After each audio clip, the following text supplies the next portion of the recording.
Assalamualaikum warahmatullahi wabarakatuh.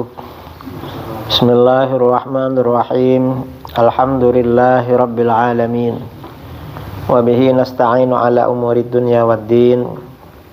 Wassalatu wassalamu ala ashrafil anbiya wal mursalin Sayyidina Muhammadin wa ala alihi wa sahbihi ajma'in, amma ba'du.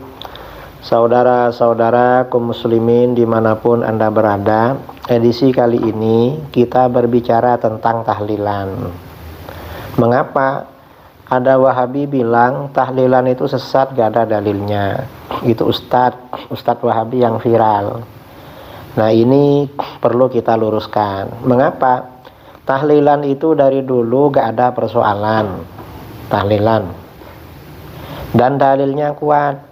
Mana dalil tahlilan?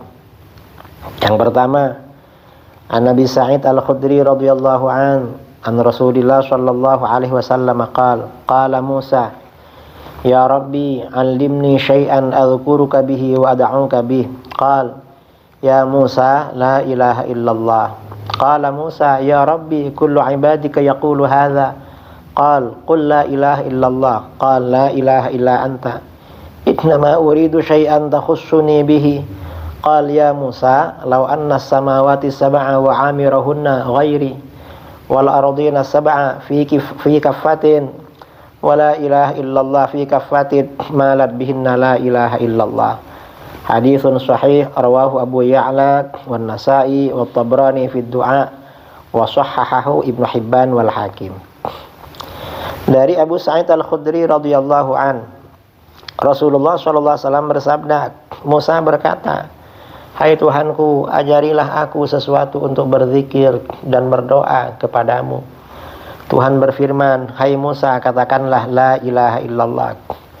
Musa berkata, ya Tuhanku, semua hambamu mengatakan kalimat ini.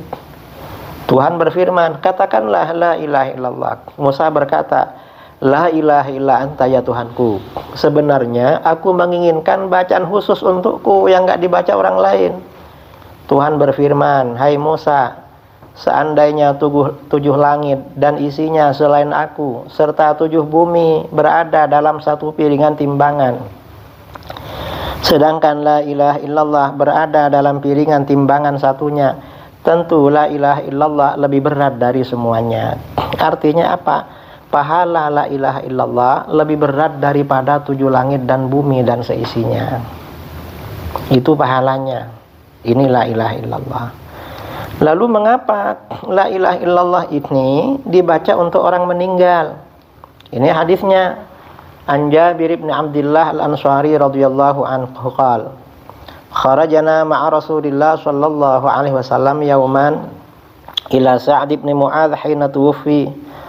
Qal falamma shalla alaihi Rasulullah sallallahu alaihi wasallam wa wudi'a fi qabrihi wa suwiya alaihi sabbaha Rasulullah sallallahu alaihi wasallam fasabbahna tawilan thumma kabbara fakabbarna faqil ya Rasulullah lima sabbahta thumma kabbarta. Qal laqad tadayaqa ala hadha al-'abdi as-salih qabruhu hatta farrajahu Allahu an.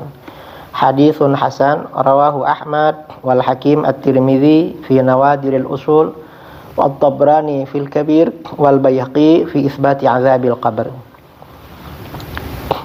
Sahabat Jabir bin Abdullah radhiyallahu an berkata, pada suatu hari kami keluar bersama Rasulullah sallallahu alaihi wasallam menuju Sa'ad bin Mu'adz ketika meninggal dunia.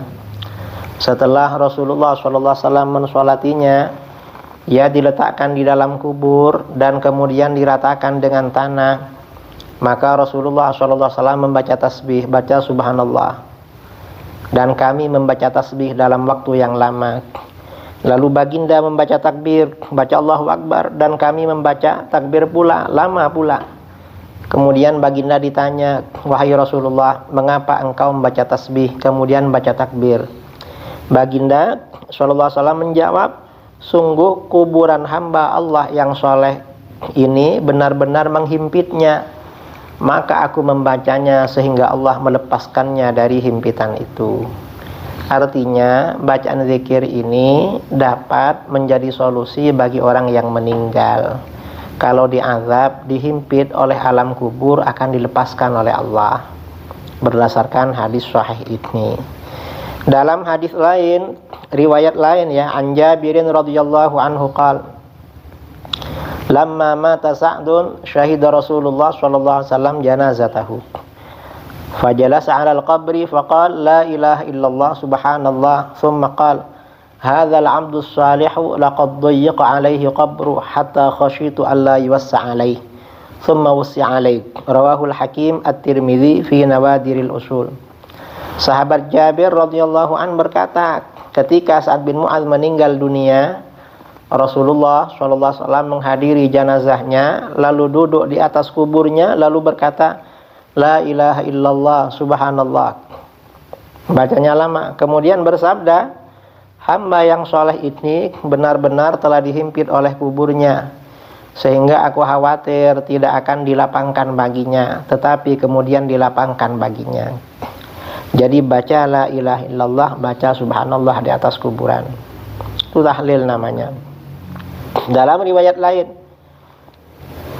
Anil Hasan qala asabat Sa'd bin Mu'adz jirahatun faja'alahu Nabi sallallahu alaihi wasallam 'inda imra'atin tudawi famata minal lail fa'atahu Jibril alaihi salam fa akhbarahu faqala laqad mata al-lailata fikum rajulun laqad ihtazza al-'arsyu li hubbi liqa'illahi iyyah fa idza huwa Sa'dun qala fadakhala Rasulullah sallallahu alaihi wasallam qabrahu faja'ala yukabbir wa yuhallil wa yusabbih falamma kharaja qila lahu ya Rasulullah ma ra'aynaka sana'ta hakadha qad qala innahu dhamma fil qabri dhammatan hatta shara mithla asy-sya'rah fada'awtu Allah ay yuraffaha anhu dhalik wa dhalika annahu kana la yastabri'u minal baul.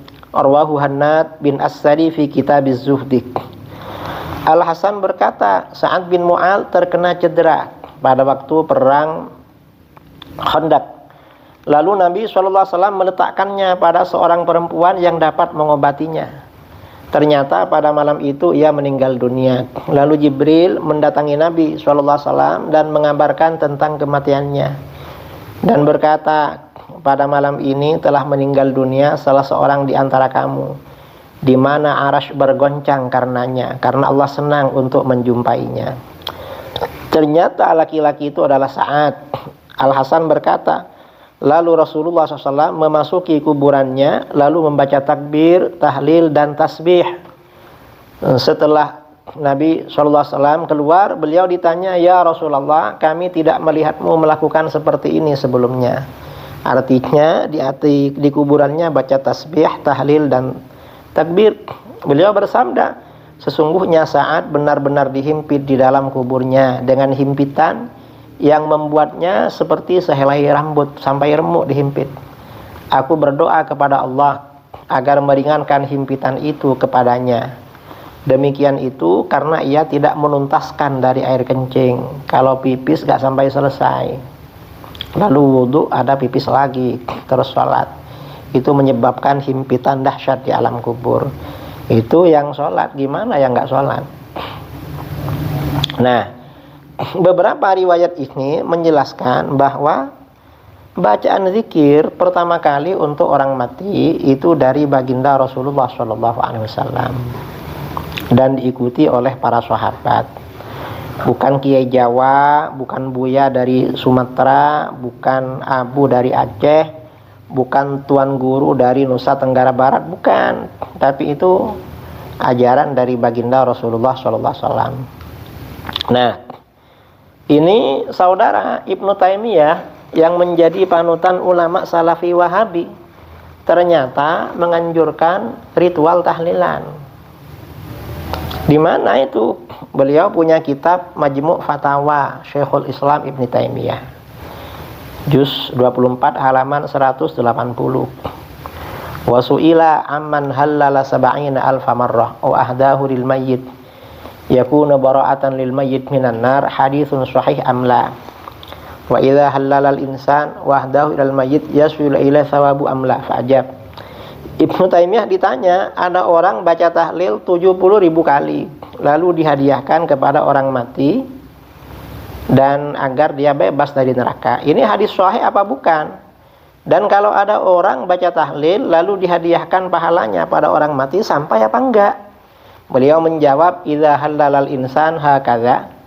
Kalau ada orang baca tahlil sekian, sab'una alfan, 70.000, au aqal atau kurang, au aksar atau lebih, wa uhdiyat ilaihi, dan dihadiahkan kepada orang meninggal, nafa'ahullahu bidzalik.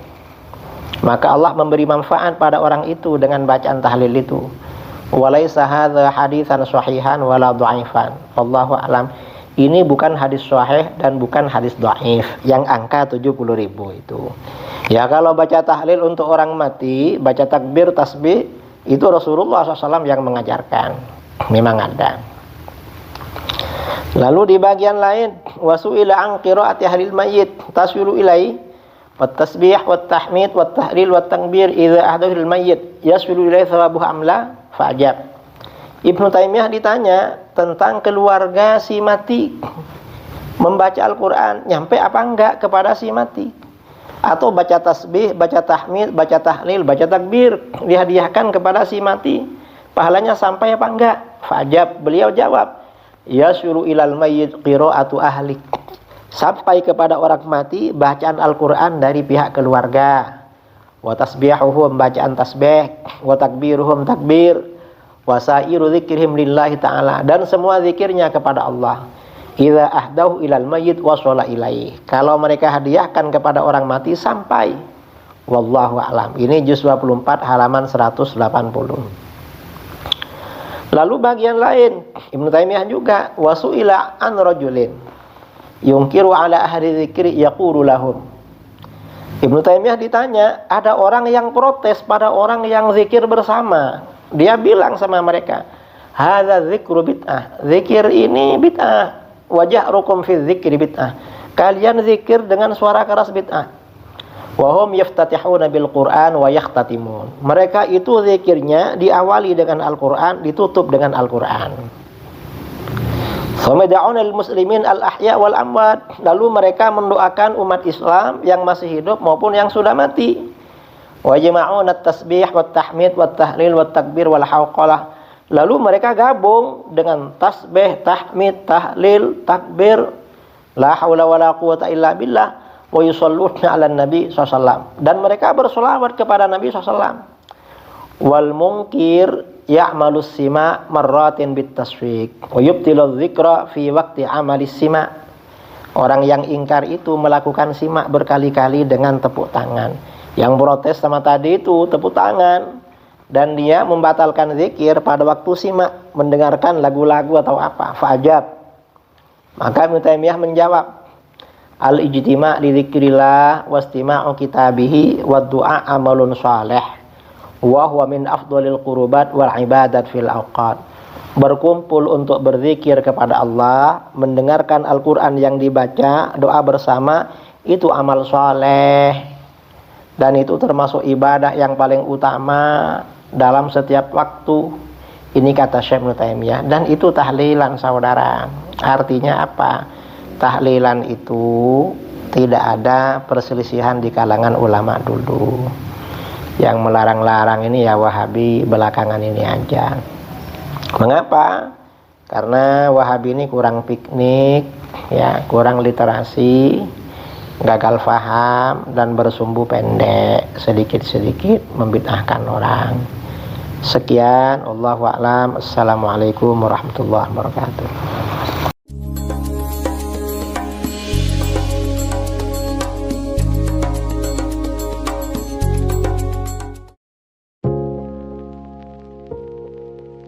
Assalamualaikum warahmatullahi wabarakatuh. Saudara-saudara kaum muslimin dimanapun Anda berada, di seluruh Indonesia maupun di luar negeri, perkenalkan, saya Al-Fakir Muhammad Idrus Ramli mengajak saudara-saudara sekalian untuk menyisihkan sebagian hartanya sebagai donasi bagi program peduli pendidikan yang dikelola oleh LAS, Lembaga Amin Zakat Sidogiri. Program ini merupakan bantuan untuk biaya pendidikan yang diberikan kepada anak didik binaan Kelas Sidogiri yang meliputi 1. Beasiswa anak yatim dan duafa, 2. Beasiswa anak berprestasi, 3. Peningkatan SDM guru, dan 4. Penugasan dai dan atau tenaga pengajar. Silahkan saudara-saudara, kami tunggu donasinya melalui rekening yang tertera di video ini. Insya Allah harta kita akan semakin berkah, semakin dimudahkan, semakin lancar, semakin bertambah. Amin, Allahumma amin. Dari saya, Assalamualaikum warahmatullahi wabarakatuh.